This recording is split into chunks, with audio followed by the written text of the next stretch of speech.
But we begin in Winnipeg with the latest development in the efforts to have a landfill searched for human remains. Protesters have now agreed to end a blockade. The group's decision to leave follows a city order.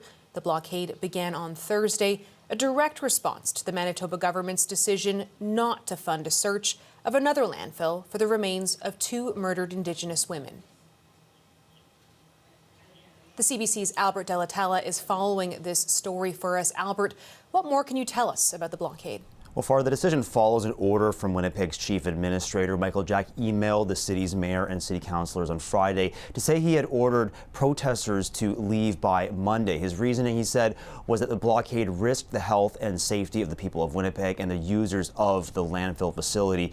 Jack said it violated both city bylaws and provincial provisions and risked putting the city in violation of environmental requirements. Protesters have been blocking the entrance of the city-run Brady Road landfill since Thursday afternoon when, as you mentioned, the Manitoba government announced it would not support the search of the privately owned Prairie Green landfill for the remains of 2 Indigenous women. Police found the partial remains of Rebecca Contois in June. A 35-year-old man faces first-degree murder charges in her death and also for 3 other women. It's believed the remains of Morgan Harris and Mercedes Myron ended up at the Prairie Green landfill. The location of a 4th woman, known as Buffalo Woman, isn't known. One person involved with the protest told CBC News the blockade would be taken down before the city's deadline of Monday at noon. He said the plan was to shut down the road for a couple of days to send a message to the premier, but that the landfill was still accessible from a back entrance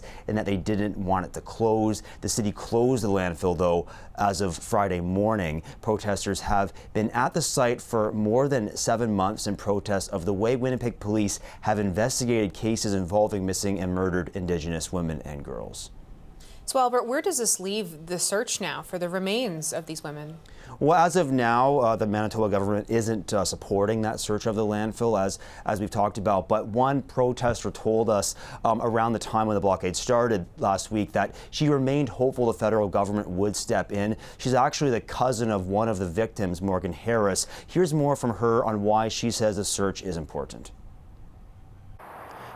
It would mean a lot to her future grandchildren.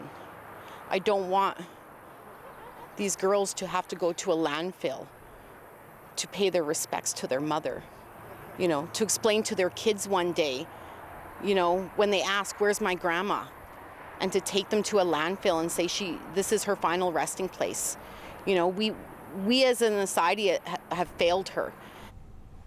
Demonstrators there have also said they believe there are more bodies at the landfill. A feasibility study, though, on the subject recently found it could take up to 3 years to do that and cost $184 million, that is, to search the site. It also warned of the considerable risks of a search due to toxic chemicals and asbestos.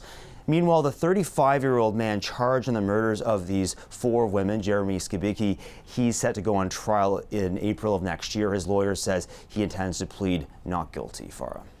Thanks for this, Albert. Of course. That is the CBC's Albert De La Talla.